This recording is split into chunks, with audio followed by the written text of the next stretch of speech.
Yo, halo kalian semua, bersama saya lagi Profesor Y. Dan oke, di luar sedang hujan, jadi mungkin agak sedikit rame dengan tetesan-tetesan air, tapi tidak apa-apa, itu tidak menyurutkan niat kita untuk belajar tentang link list. Dan oke, di video sebelumnya kita sudah membahas tentang beberapa implementasi abstrak yang bisa kalian lakukan untuk membuat sebuah link list. Dan kali ini kita akan membuat sebuah link list yang benar-benar konkret dengan menggunakan bahasa C++.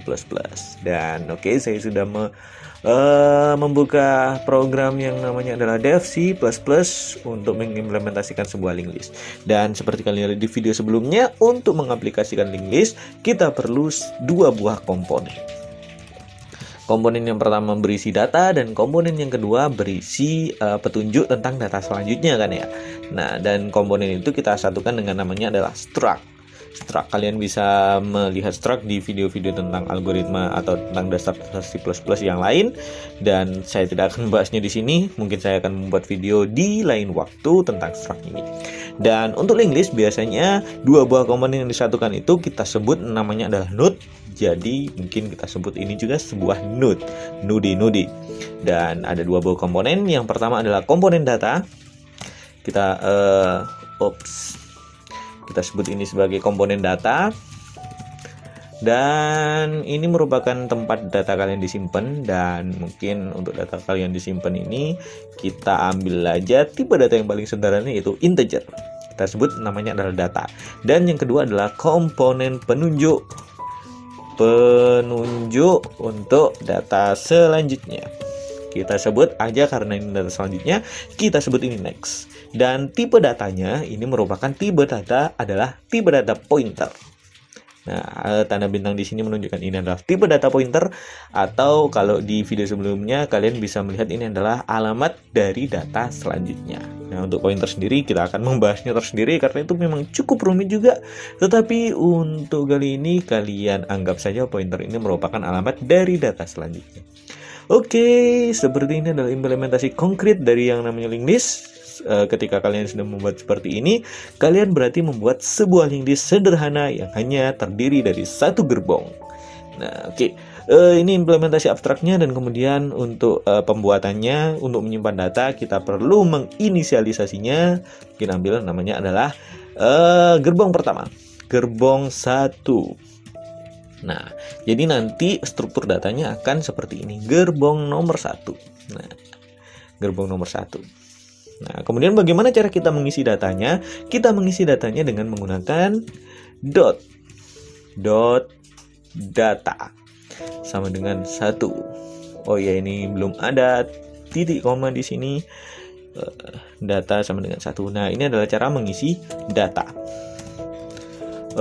Mengisi data ke link list. Oke. Dan oke, kita cuma punya satu gerbong. Kalau kalian ingin membuat gerbong yang lain tentang data yang lain, ini adalah sebuah kelebihan dari link list daripada array ya. Karena link list ini gerbong-gerbongnya itu bisa dikatakan terpisah dari dan bisa kalian buat sebanyak kalian perlukan. Sebenarnya bukan sebanyak kalian perlukan, tetapi sebanyak memori yang tersedia dalam RAM kalian.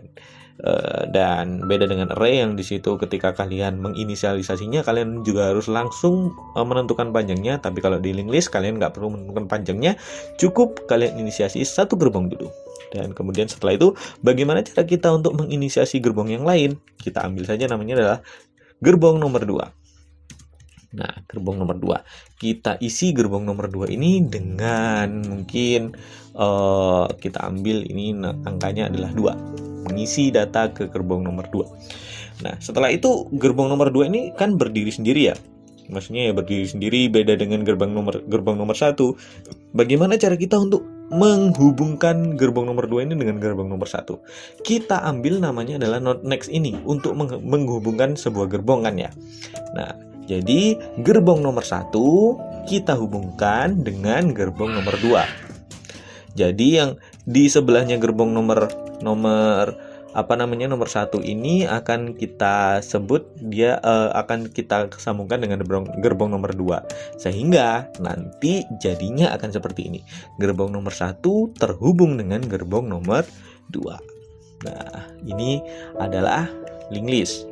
Nah, di sini kita bisa mengembangkan lagi, mungkin kita membuat sebuah gerbong nomor 3, atau mungkin kita langsung lompat aja gerbong nomor 4, dan kemudian game4.data kita kasih 4 juga, dan kita hubungkan gerbong nomor 2 ini dengan gerbong nomor 4. Oh ya, dan jangan lupa tanda ampersand ini ya untuk menghubungkan itu, karena itu perlu. Itu beda tipe data. Dan itu perlu sekali. Nah, jadi nanti tipe datanya akan menjadi seperti ini. Gerbong nomor 1 terhubung dengan gerbong nomor 2 dan terhubung dengan gerbong nomor 4. Nah, di sini kita bisa melihat, loh, ini tidak urut. Kenapa habis 1, 2, dan 4? Apakah ini deret geometri? Oh, tidak. Kita kehilangan satu gerbong nomor 3. Nah, bagaimana cara kita menghubungkan antara gerbong ini? Ya, gampang saja. Kita buat sebuah gerbong nomor 3 dulu, dan kemudian setelah itu kita hubungkan gerbong nomor 2 dengan gerbong nomor 3. Setelah dan kemudian kita hubungkan gerbong nomor 3 dengan gerbong nomor 4. Oke, gerbong nomor 4. Nah, seperti ini.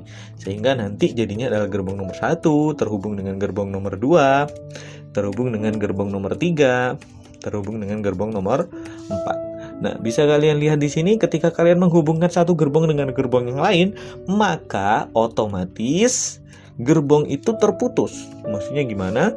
Jadi kita nggak perlu untuk memutus rantai ini. Ini kan gerbong nomor 2 terhubung dengan gerbong nomor 4 ya. Kalian bisa lihat. Kita nggak perlu memutusnya untuk menambahkan sebuah gerbong. Kita cukup langsung tinggal mengalihkannya saja. Gerbong nomor 2 kita alihkan langsung ke gerbong nomor 3. Itu bisa. Nah, seperti itu. Tapi ini nanti ya seperti itu. Ini nanti cukup riskan juga dengan menggunakan hal yang seperti ini. Itu cukup riskan karena nanti kita akan berhadapan dengan bug yang namanya adalah memory leaks, dan kita akan membahasnya di video lain kali. Dan bagaimana cara kita mengaksesnya? Kita bisa langsung scout. Mungkin kita ingin tahu gerbong nomor 1 itu datanya itu apa. Oke. Nah, bisa kita lihat di situ. Kita run. Dan isinya adalah 1. Nah, selain itu kita juga bisa melihat data di gerbong-gerbong yang lain, gerbong di sebelahnya nomor 1. Misal, gerbong di sebelahnya nomor 1 ini datanya isinya apa? Kita ambil next, dan kemudian seperti ini. Oke, kita coba lihat. Di sebelahnya gerbong nomor 1, itu datanya adalah 2. Oke, mungkin seperti itu dulu untuk video kali ini tentang implementasi sederhana dari linked list. Dan di video selanjutnya kita akan membicarakan operasi-operasi dalam linked list seperti insertion, deletion, atau apalagi update, akses, dan kompleksitasnya. Dan kemudian setelah itu kita akan mencoba untuk mengimplementasikan hal tersebut ke dalam sebuah metode-metode dalam bahasa C++. Oke, mungkin seperti itu. Jangan lupa like dan subscribe untuk konten-konten selanjutnya tentang algoritma dan struktur data yang pastinya akan memperluas wawasan kalian dalam memahami ilmu komputer. Dan untuk kalian yang mungkin suka dengan competitive programming dan ingin belajar lebih dalam tentang berbagai macam algoritma, dan suka membaca, mungkin kalian bisa membaca artikel di Mesti Bisa di bisa.mestisukses.com, atau kalau kalian ingin motivasi ya kalian bisa membaca artikel-artikel di mestisukses.com. Dan kalau kalian suka dengan podcast, kalian bisa mendengarkan Mesti Dengar di Spotify atau iTunes. Dan mungkin seperti itu. Terima kasih kalian semua sudah mendengarkan. Semoga kalian sukses selalu dan sampai jumpa.